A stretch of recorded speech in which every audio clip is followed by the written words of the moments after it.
Oh,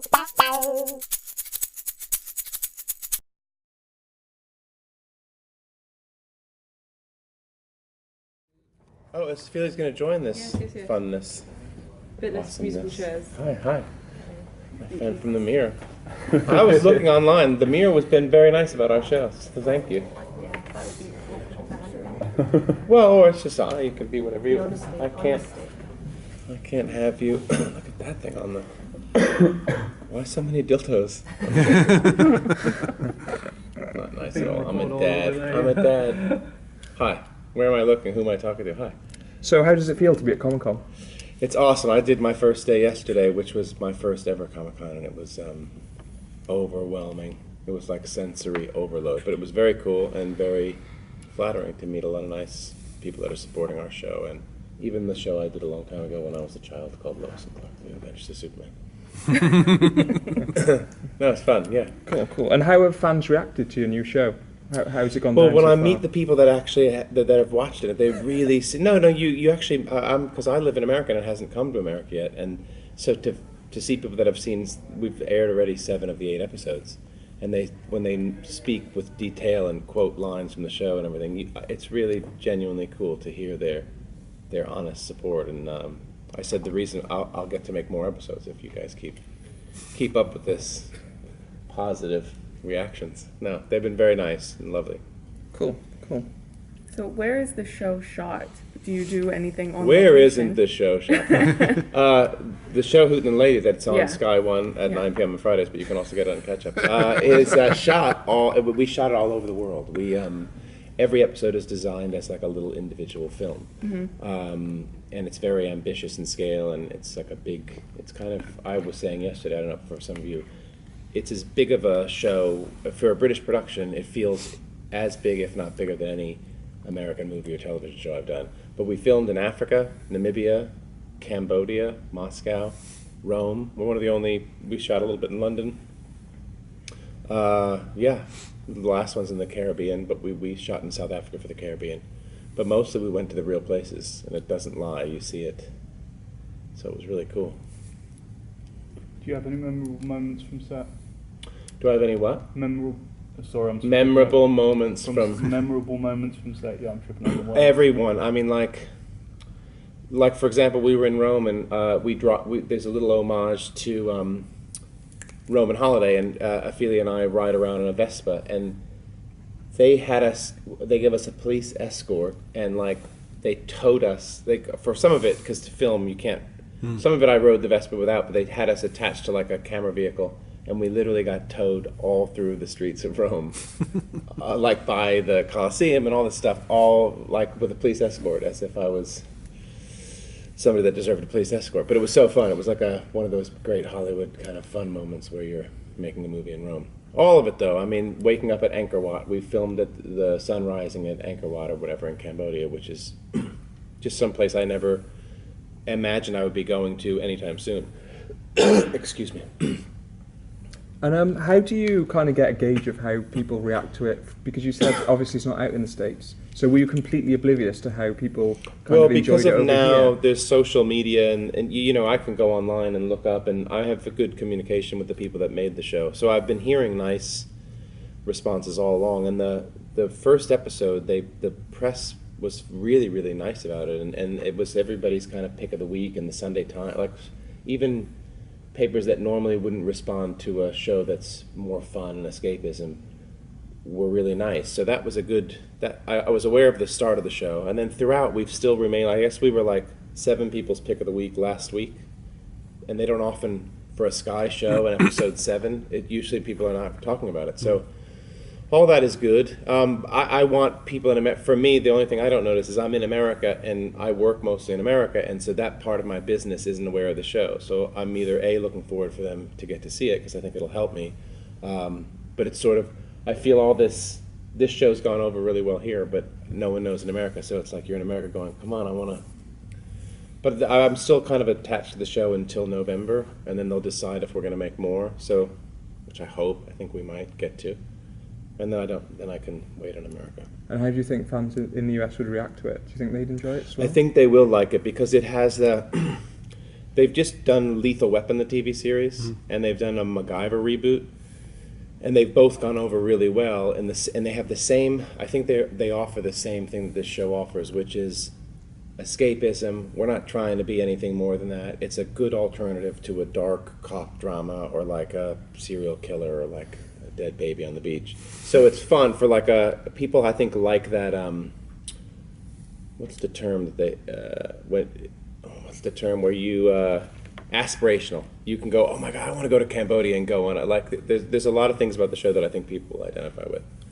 That it's light and fun, and it's it's like a little glass of wine at the end of your week. Or if you don't drink wine, it's a piece of chocolate. Or if you're in America, it's a cheeseburger. No, I'm kidding. So was your character always supposed to be American? Because it's not quite as common for there to be prominent American characters on British. Yeah, I think when I read the script, he was a big, rough kind of rogue American, sarcastic, brash. I don't know why they chose. I think it's fun. I think he liked the idea of not only do these two characters have like a nice friction, because she's kind of, they both want the same thing, but they go about it in very different ways, and that provides a nice. I think having an American and a English woman also adds to that kind of opposites rubbing against each other, but not physically. I think they like that. I love it too. I've done a few series here, and I don't do an English accent, except for the person at the airport at the till that goes, "Cashier number 5, please." That's my bad English accent. That's a computer voice, I think. No, so I did a show called Love Soup here, and I did Upstairs Downstairs. So I've only played an American over here, but even when I did Love Soup, which was kind of a small drama, it was in English and in American. I kind of like that mixture. It always works. And the business is now a big international business, and we have so many English actors on our television that I don't think it will. It doesn't feel like an English show that's going to try to get to America. It feels like a big, and it's already sold all over the world, and apparently it's doing really well in like Greece and New Zealand and everything. So fingers crossed. Do you have anywhere that you want to go next? Assuming that it gets renewed. Yeah, they kind of already were saying some places. I think, where would I want to go? I want to go to like Buenos Aires or something, or India. I mean, places I have never. Obviously, I would love to go to places I've never been in my life. I was saying I wanted to do a train episode. I always love like a Bond, or whenever you see somebody like in a dining car on a train, and then all of a sudden there's an action sequence. That was my pitch. They might have bought into it a little bit. Some kind of train across Europe or something. Like, those overnight sleeper cars that maybe don't exist, but they kind of still exist, right? Yeah. Yeah. Orient Express still runs that. Yeah, that's what I mean. Yeah, so that would be cool. Speaking of accents, would you ever want to try your hand at like being something other than American in a show? Yeah, I mean, of course, I would love to try. I mean, as an actor, you always want to try to do something that you can't do, or maybe you're not comfortable doing. I just feel like, as much as I think a lot of actors do great American accents that come from all over the world, yes. Fortunately, we don't have a fee yet because something's come up that's taken precedent. So you just have a lovely Michael. Cool. No, all cameras shut down. Lenses go. We were doing just fine. No, I would love to. I mean, my thing is, you don't want to put Michael Landis necessarily on a horse in the 1600s. I would say I'd let you down. Like, I can tell you 10 amazing British actors that you should do that. I feel like I'm a mutt from 1970 in New York City of like an Italian and an Irish couple. So I feel like I as an actor, you want to be able to contribute what you can and make it at least the best you can. So for me, I feel like I'm probably selling myself short, but I'm probably more of a contemporary person than I am. But I would try to do something. I mean, I know it's hard. I would definitely try and be open to it, but I do a very average American accent, so I'd rather try to peddle that for a few more years. And also in America, we have so many. Our country's huge, so even playing around with those accents would be fun. Yeah, too. like a Texan or like a Southern accent or whatever, If you had a choice of being in any TV show, past, present, or future, which one would you be? Would you like to be a part of? That's a good question. Well, my favorite show of all time was Breaking Bad, but I don't know if it was really apart from me. Yeah. But I love that show. And I love The Sopranos, which was kind of like my dad's side of the family. I guess, did you ever see Cheers? I love that Sam part in Cheers. That would be fun. And I loved Moonlighting. Yeah. If you guys remember Moonlighting. Yeah, But yeah, I'll tell you, Tony Jordan, some of the people said this is like Moonlighting in the Jungle. When I hear that, I'm like, great, you totally get, that's what I wish it would be. I like this kind of, whether it's English, American, whatever, I like this back and forth. And I ultimately like a show that is, I don't want to just be on a dark drama, because I feel like I'm lighter in general, and I don't want to just be on a silly comedy. So I like a show that life is both comedy and drama. So I kind of like a drama that has humor, I guess. And this show is kind of lighthearted, fun, action, escapism. So it's so funny, when I finished this and I went home, they're like, what are you going to do? Because we wouldn't do more Hootens till next May. And I said, if I can do anything again right now, I want to do more Hootens. I think it's such a fun character. And you guys do shorter orders. We make like 22 episodes. So when you only do 8, I'm still hungry for more, you know? So That's your Sky. that's just Sky, yeah. That's your Sky. Well, but sometimes you do 6. I mean, we're starting to do it. We'll do 10 or 13. A lot of our Yeah, it's cable happening stuff a lot is shorter. And in fact, there's a show called Blacklist. Do you guys get that here? Yeah. The spin-off of that was an 8-episode order for NBC. Because originally I think NBC or ABC were interested in Hooten. And I was like, well, America's not going to do an 8-episode thing. And then sure enough, just this past May, they ordered.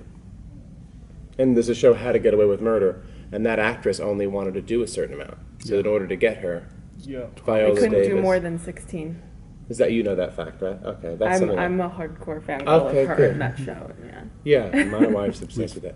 Just So that's, and Kevin Bacon did a show a couple of years ago. It's not on anymore, but he Follow it. only wanted to work a lot of. So if the star dictates a schedule, I also think when you make 22, you get tired and it can get repetitive. And even as an actor in America, if you work 16 hours a day, and you have a family, and you're trying to, eventually by episode 17, you're like, what am I doing? Whereas when you do a short order, you can actually focus, and it feels, I think you can give more to your.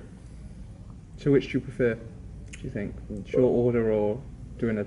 I think short order, I think, is better for the work.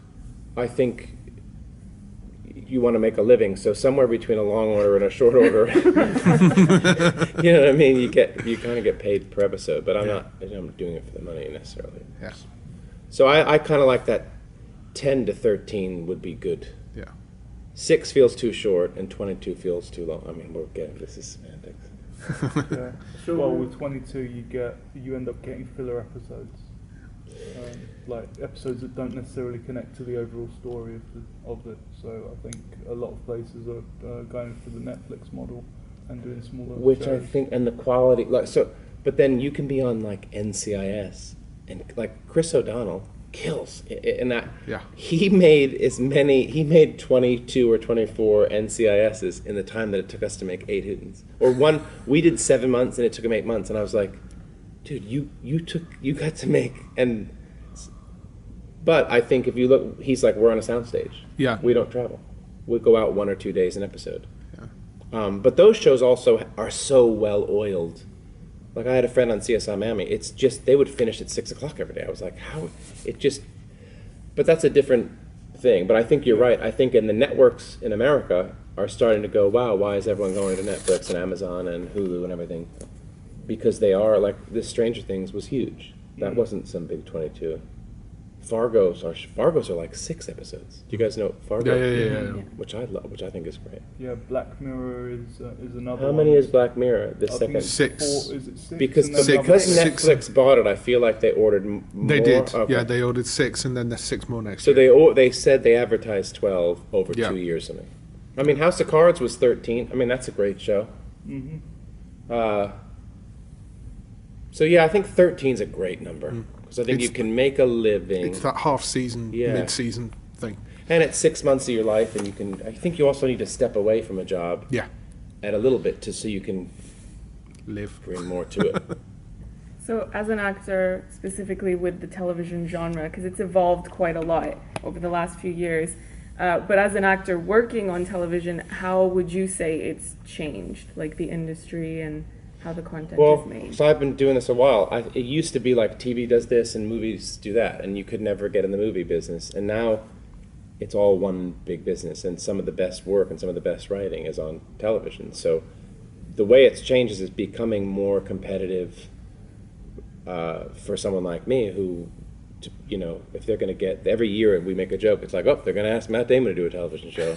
But sure enough, a couple of years ago, Matthew McConaughey does True Detective, and Amy Adams is now doing an HBO show. So I think it's all the bets are off the table. So for me, it's where's the best writing and how do I get to work with the best writing and the best people? And that's usually the most competitive part of our business.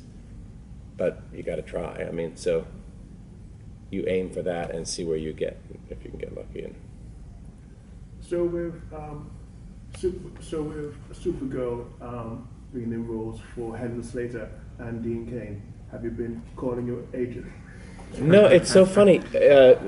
I went to a Superman celebration thing for the first time in June in Metropolis, Illinois, which if you ever get a chance to go there, it's the hugest Superman library memorabilia place in the world. Please, if you like Superman, you have to go there. Although it's a small town, but it's very charming. There, I met some people, and they were like, I didn't even know Dean was on Supergirl. I just knew Calista Flockhart, and actually the guy that plays Jimmy Olsen, I did a movie with, so I knew him. I hadn't seen him yet as Jimmy Olsen, but I thought it was cool that he was playing Jimmy Olsen. And now being here and meeting a lot of nice people, I told my wife, I was like, I was so shocked at how many people watched Lois and Clark and everything. I think that would be super cool. I mean, I was saying it yesterday. I think it would be really neat to go just be like somebody in journalism, or now do some. I think if there are people here that remembered me as Jimmy, I think that would be cool for them. And I know the guy that I did a series, and he was a staff writer on the series a while ago, and he created all these shows. Andrew Kreisberg, Arrow, Flash. So maybe I have to just bug him or something, or say, Andrew, can I come do an episode of Super? Because I think that would be fun. I don't think there's a role for me on those shows all the time. But that would be cool to do. My son loves Flash, but there's no need for me to go on Flash. If I'm going to go on a show, I should probably go on Supergirl, right? They're all connected now, though. So They all cross. Well, I've seen Arrow on Flash, but I haven't seen them get into Supergirl. There's 4 shows now, and they all exist in the same universe. Episode 8, I believe. And there's a musical episode between Supergirl and Flash. If you've got a singing voice coming up, I don't really, unfortunately. But I'm now aware of this even more so with my son watching and you guys. So I think that would be neat. And Supergirl was a CBS show that's now moved to the We have the CW. I don't know how you guys get it here. It's all on Sky One at the moment. Which is so funny. So Hooten and the Lady, Sky One. Yeah. And Arrow, Flash, Supergirl. Yeah. Sky's American, isn't it? Or... Well, no, Sky's. I just think it's great that they've, and we're not a superhero show by no means, but we have. If people have said, "Oh, you're like Indiana Jones-esque" or whatever, as much as it's not a superhero show, I feel like it's okay to live in that world, right? Yeah. It's a bit like The Mummy. The show's kind of like The Mummy, right? The tension Or between National the two Treasure or leads, whatever it is, yeah. Uncharted is the other thing. That's what everyone keeps saying, and then yesterday the game people. So I have you a bumped younger into- boy. I saw they were next to me yesterday, so I saw the poster. I mean, I saw early on when some of the press, they were like, it's an Uncharted ripoff, or people were like, it's Uncharted the show, how cool. Like, people were nice about it. So I was like, what's Uncharted? And I took my kid in to buy a game, and I saw a poster, or like a game, but they said they've made 4, or the earlier ones are better or something. I tried to talk to the guy about it. And now I've just read they're making an Uncharted movie. Sean Levy's going to do an Uncharted film.